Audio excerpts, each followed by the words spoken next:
تعالى في كلامه المجيد ما يلفظ من قول إلا لديه رقيب عتيد। যাবতীয় প্রশংসা গুণগান আল্লাহর জন্য। দরুদ ও সালাম বর্ষিত হোক মুহাম্মদুর রাসূলুল্লাহ সাল্লাল্লাহু আলাইহি ওয়াসাল্লামের উপর। জুমার দিনে উপস্থিত ভাইরা ও মায়েরা,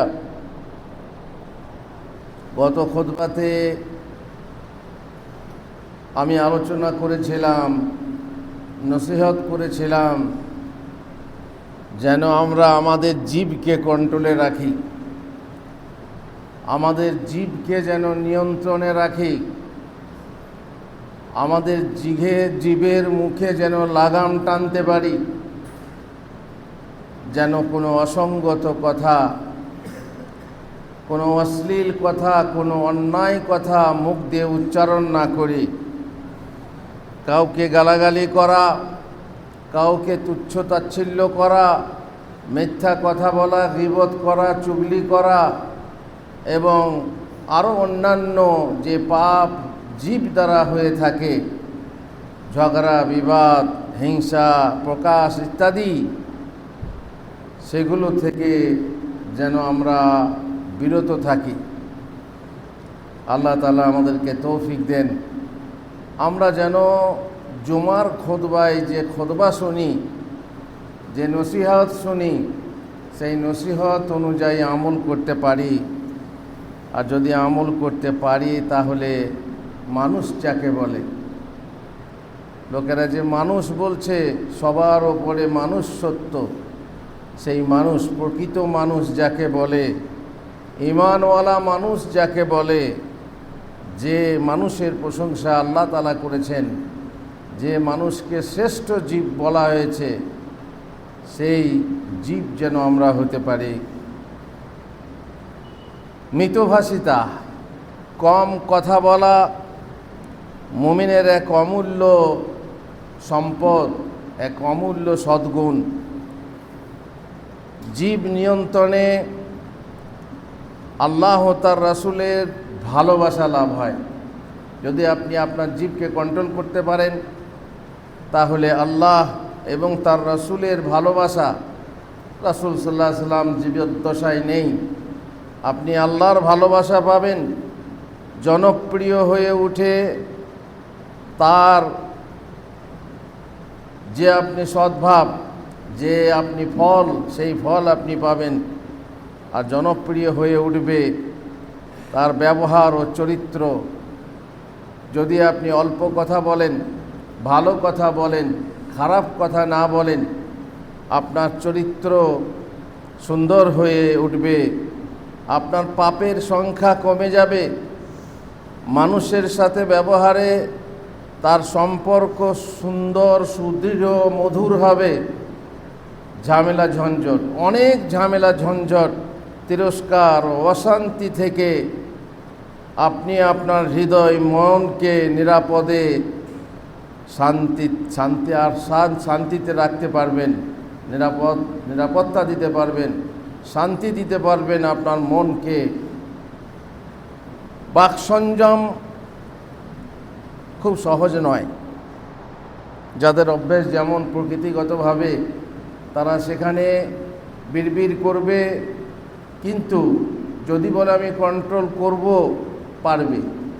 যখনই মনে পড়বে আল্লাহর ভয়, যখনই মনে পড়বে মৃত্যুর ভয়, তখন সে বেশি কথা বলা থেকে নিজেকে নিরত রাখবে।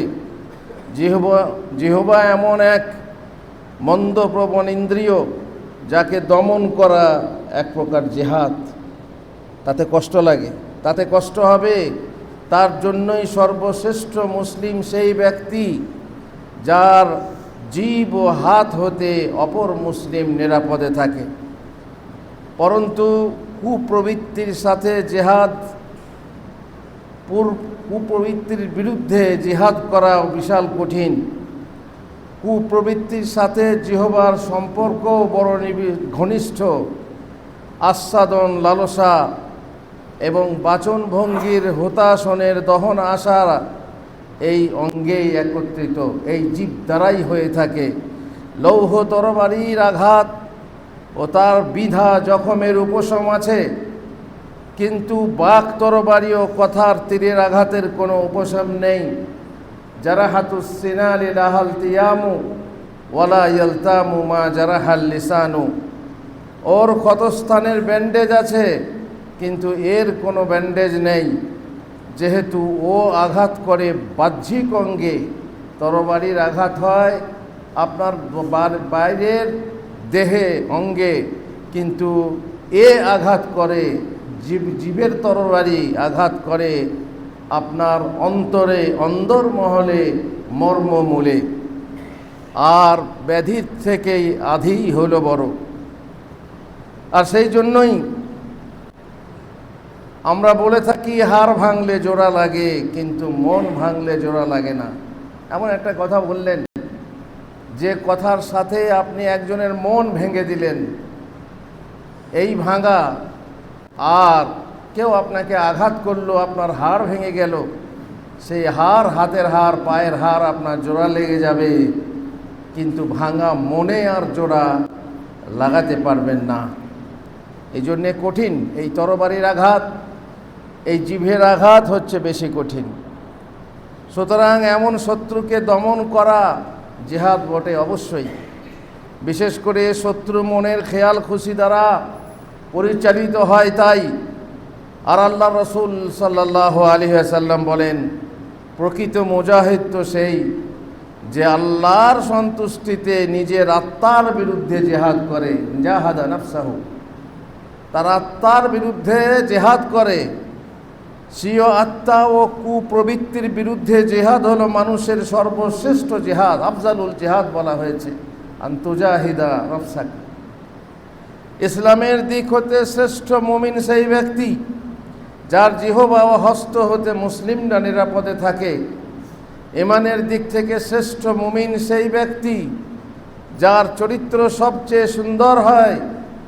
শ্রেষ্ঠ মুহাজির যাকে বলে, হিজরতকারী বা আল্লাহর জন্য স্বদেশ ত্যাগী, সেই ব্যক্তি যে আল্লাহর নিষিদ্ধ বস্তুসমূহকে ত্যাগ করে। আর শ্রেষ্ঠ জিহাদ সেই ব্যক্তির যে আল্লাহর সন্তুষ্টিতে নিজের মনের বিরুদ্ধে জিহাদ করে। মনের যে কুপ্ররোচনা, মনের যে কুবুদ্ধি, মনের যে কুপ্রবৃত্তি, তার বিরুদ্ধে জেহাদ করা হচ্ছে সব থেকে শ্রেষ্ঠ জেহাদ। অবশ্য আল্লাহর সন্তুষ্টির জন্য হতে হবে। যেহেতু আত্মা, মন ও হৃদয় দেহের পাওয়ার হাউস, তাই তার বিরুদ্ধে যুদ্ধ করলে তার অনুবর্তী জিহবাকেও নিয়ন্ত্রিত ও দমিত করা যায়। বরং সকল প্রকার মন্দ থেকে নিকৃষ্টি লাভ হয়, সকল প্রকার মন্দ থেকে নিষ্কৃতি লাভ হয়। কারণ মানুষের মনটাই হচ্ছে মন্দপ্রবণ। আইনান নাফসালা আম্মারাতুম বিসু, যেমন কোরআনে বলা হয়েছে। মানুষের নিকট হতে সান্ত্বনার আশা করা যায় তার জিভের মাধ্যমে, আবার অধিক ভয়ও হয় তার জিভকেই। বাপরে, কি বলতে কি বলে দেবে, আমার প্রেস্টিজে লাগবে, আমার সম্মানে আঘাত হবে। আর তাই তো মহানবী সাল্লাল্লাহু আলাইহি সাল্লাম মানুষের জন্য তার জিভকেই অধিক ভয়ঙ্কর রূপে চিহ্নিত করেছেন। জিভ হলো দেহের মধ্যে সবচেয়ে শ্রেষ্ঠ অঙ্গ, আর সেটা হলেও সবচেয়ে নিকৃষ্ট অঙ্গ এই জিভই। যেন তা অমঙ্গল ও কুইয়ের একটা কারখানা। 9কে 6 এবং 6কে 9 করতে অধিকাংশ এরই সাহায্য নেওয়া হয় এই জিভের। বাগাড়ম্বর মুখের জোরে সত্যকে মিথ্যা এবং মিথ্যাকে সত্য রূপে পরিণত করা হয় এই জিভের মাধ্যমে। তাই তো যাদের কথা কম কাজ বেশি নয়, এমন অকর্মণ্য বাকপটু ও বাচালরা সমাজে ঘৃণ্য হয়, যদিও সে জিভের বলে দিনকে রাত আর রাতকে দিন করে আর নিজের কাজে বিজয়ী হয়। আল্লাহ রসুল সাল্লাল্লাহু আলাইহি সাল্লাম এমন বাক নবাবদেরকেও উম্মতের জন্য ভয়াবহ বলে নিন্দিত করেছেন। তিনি বলেছেন, আমি আমার উম্মতের উপর মুখের জ্ঞানী বা জীবের জ্ঞানী বা পণ্ডিত বাগ্মী মুনাফেকদেরকে বেশি ভয় করি।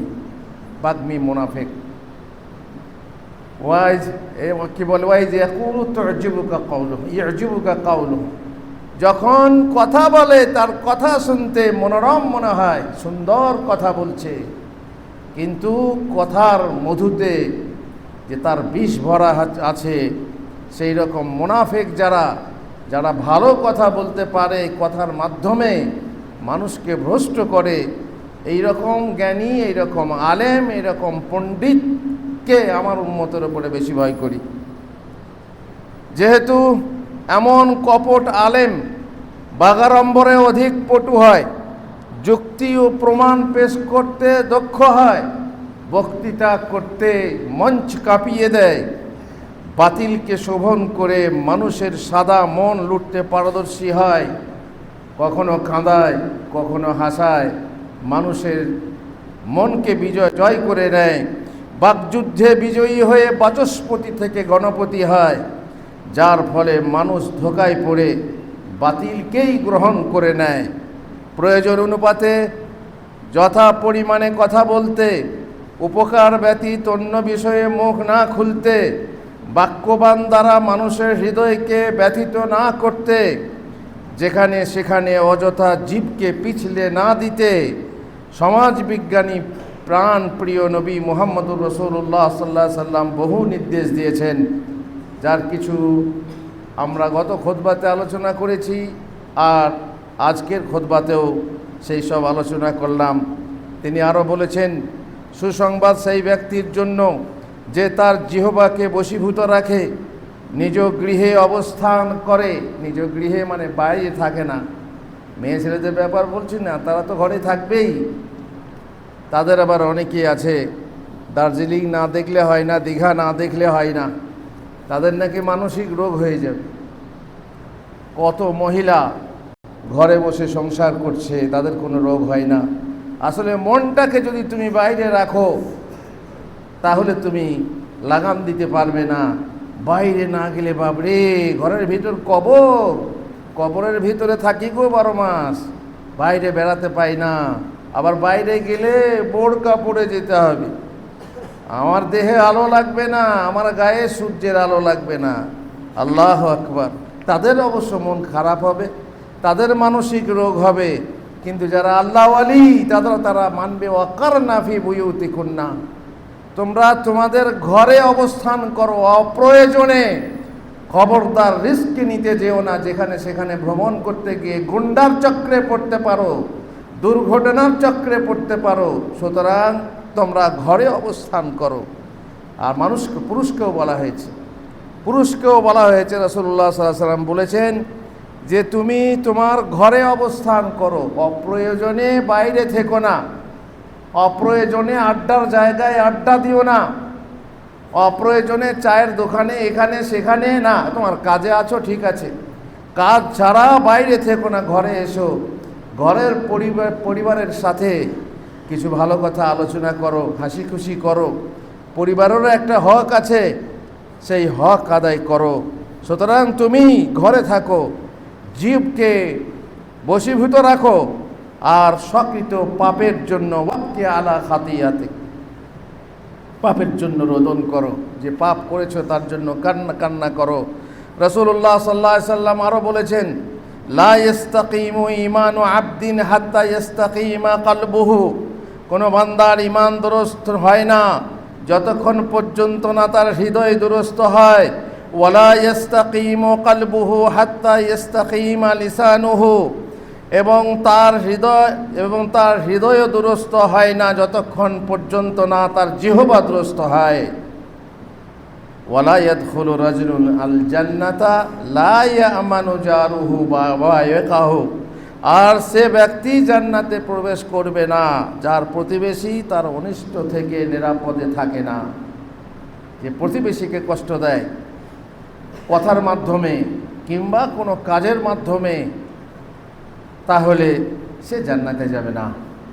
প্রতিবেশীকে কষ্ট দিয়েছে আর নিজের জীব চালিয়েছে, জীবের তরবারি চালিয়ে তাদের মনে আঘাত দিয়েছে, ইবনে মাসউদ রাদিয়াল্লাহু তাআলা আনহু মহানবী সাল্লাল্লাহু আলাইহি সাল্লামকে জিজ্ঞাসা করলেন, হে আল্লাহর রাসূল, শ্রেষ্ঠ আমল কি?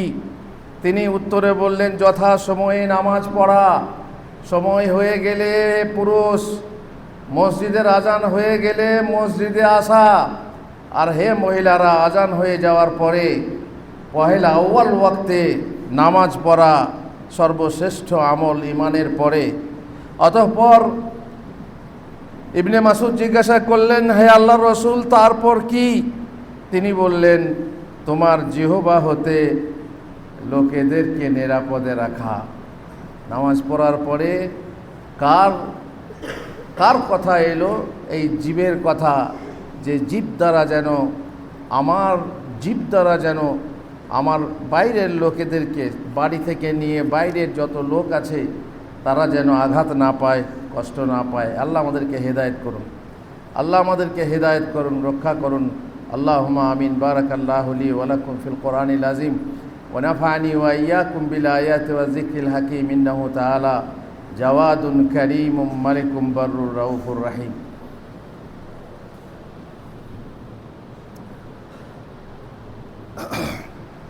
আলহামদুলিল্লাহ ওয়াসসালাতু ওয়াসসালামু আলা রাসূলিল্লাহ ওয়া আলা আলিহি ওয়া সাহবিহি আজমাইন। বলছিলাম যে জিহ্বাকে নিয়ন্ত্রণ করলে আপনি জান্নাতের অধিকারী হতে পারবেন। জিহ্বা থেকে ঘটিত পাপ থেকে বাঁচতে পারলে আপনি জান্নাতের উপযুক্ত হবেন। জান্নাতে প্রবেশ করায় এমন আমলের বর্ণনা দিয়ে রাসূলুল্লাহ সাল্লাল্লাহু আলাইহি ওয়াসাল্লাম বলেন, তোমরা প্রাণ মুক্ত করো, গোলাম আজাদ করো, কৃতদাস স্বাধীন করো। যদি তাতে তুমি সক্ষম না হও, তাহলে ক্ষুধার্তকে অন্ন দান করো, যারা খেতে পায় না তেমন লোককে আহার দাও, পিপাসার্তকে পানি পান করাও, সৎকর্মের আদেশ দাও এবং মন্দ কর্মে বাধা দাও। যদি এসব না পারো, তাহলে ভালো ছাড়া অন্য কথা থেকে নিজ জিহ্বাকে সংযত রাখো। যদি কিছুই না করতে পারো, তোমার জিহ্বাটাকে সামলে রাখো।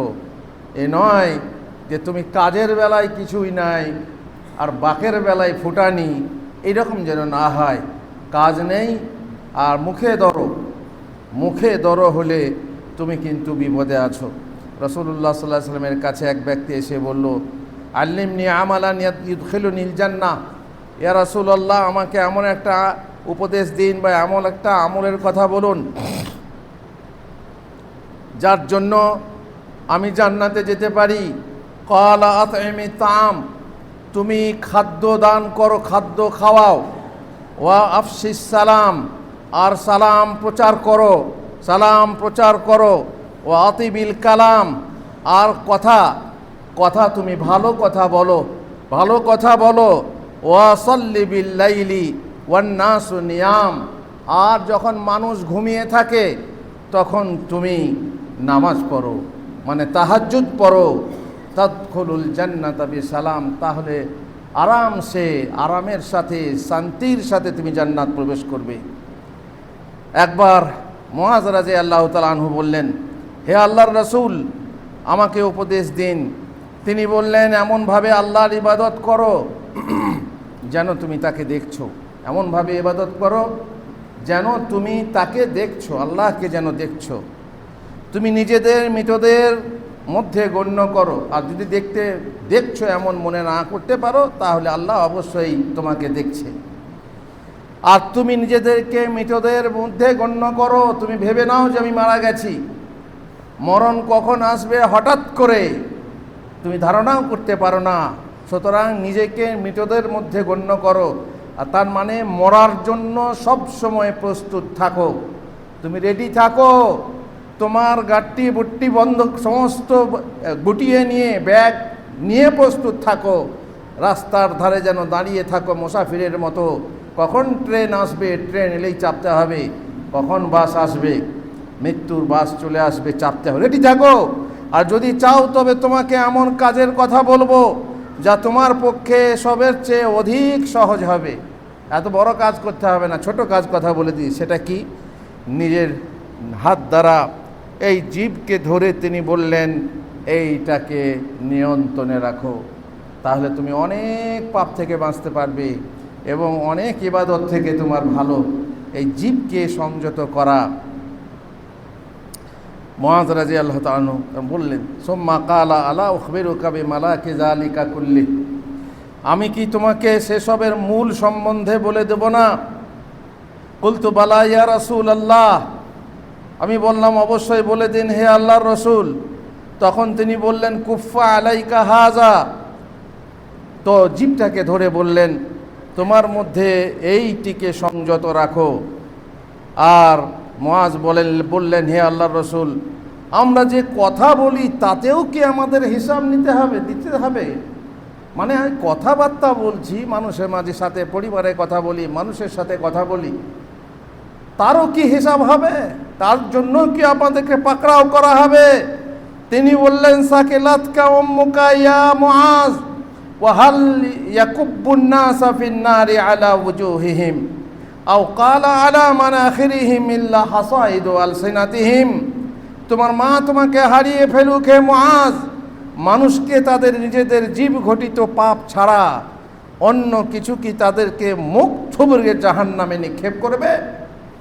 তার মানে জিভে ঘটিত যে পাপ হয়, জীব দ্বারা যে সকল পাপ করা হয়, সেই পাপ দ্বারাই বেশি ভাগ মানুষ জাহান্নামে যাবে শুধু জীবের কারণে। জীব তোর লম্বা, তো সেই রকম লম্বা আযাব হবে কাল কিয়ামতের দিনে। রাসূলুল্লাহ সাল্লাল্লাহু আলাইহি ওয়াসাল্লাম বলেছেন, যে চুপ থাকে সে পরিত্রাণ পায়, যে নীরবতা পালন করে, কথা বেশি না বলে, সে দুনিয়াতে এবং আখেরাতে পরিত্রাণ পায়। ইবনে মাসউদ বলেন, তার কসম যিনি ব্যতীত কোনো উপাস্য নেই, জীব ছাড়া ভূপৃষ্ঠার এমন কোনো বস্তু নেই যাকে দীর্ঘ কারাবদ্ধ বা সংযত রাখার প্রয়োজন হয়। যদি কাউকে কারাবদ্ধ রাখো তাহলে জীবকে রাখো। ইবনে ওমর রাদিয়াল্লাহু তাআলা আনহু বলেন, মুসলিমের সবচেয়ে পবিত্র সংশোধনযোগ্য যে আমল সেটা হলো বা অঙ্গ, তা হলো জীব।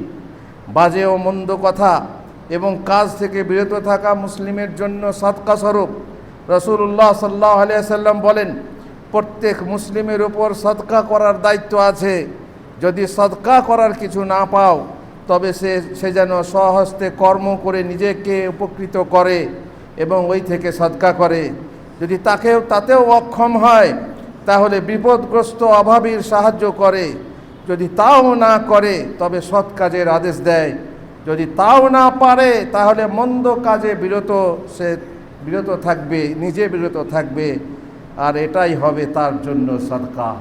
মন্দ কথা বলা থেকে জীবকে নিয়ন্ত্রণে রাখো, এটাই হবে তোমার সদকা। গর্হিত অশ্লীল কথা থেকে নিবৃত্ত হওয়া রোজা রাখার এক মহান উদ্দেশ্য। এমনকি যদি কেউ রোজাদারকে গালি দেয় এবং তার সাথে কেউ বৃথা ঝগড়া করতে চায়, তাহলে প্রতিশোধমূলক কোনো কথা সে মুখ হতে বের করতে পারবে না, যেহেতু তাতে রোজার মান ও মর্যাদা বিনষ্ট হয়ে যায়। যেমন রাসূলুল্লাহ সাল্লাল্লাহু আলাইহি ওয়াসাল্লাম বলেছেন, কেবল পানাহার থেকে বিরত থাকার নামই রোজা নয়, রোজা অসার, বাজে, অশ্লীল কথা থেকে বিরত রাখার নাম। যদি তোমাকে কেউ গালি দেয় অথবা তোমার সাথে কেউ মূর্খামি করে, তাহলে তুমি বলো ইন্নী সাইম, আমি রোজা রেখেছি, আমি রোজা রেখেছি। আর মুশকিল হচ্ছে যে এই রকম রোজা আমরা রাখতে পারি না। রোজা রেখেও লড়াই ঝগড়াতে আমরা মানুষকে কষ্ট দিয়ে থাকি। রাসূলুল্লাহ সাল্লাল্লাহু আলাইহি ওয়াসাল্লাম বলেন, হে মুনাফিকের দল, যারা মুখে মুসলমান হয়েছ এবং যাদের অন্তরে এখনও ঈমান প্রবেশ করেনি, তারা শোনো, তোমরা মুসলিমদেরকে কষ্ট দিও না, তাদেরকে লাঞ্ছিত করো না ও তাদের ছিদ্রান্বেষণ করো না, যেহেতু যে ব্যক্তি তার মুসলিম ভাইয়ের দোষ অনুসন্ধান করে, আল্লাহ তার দোষ অনুসন্ধান করেন, আর আল্লাহ যার দোষ অনুসন্ধান করেন অর্থাৎ গোপন না করেন তাকে অপদস্থ করেন, যদিও সে নিজে ঘরের ভিতরে থাকে। অতএব আল্লাহ আমাদেরকে হেদায়েত করুন। যা কিছু শুনলাম তার উপরে আমল করার তৌফিক দান করুন। আল্লাহুম্মা সাল্লি আলা মুহাম্মদ وعلى آل محمد كما صليت على إبراهيم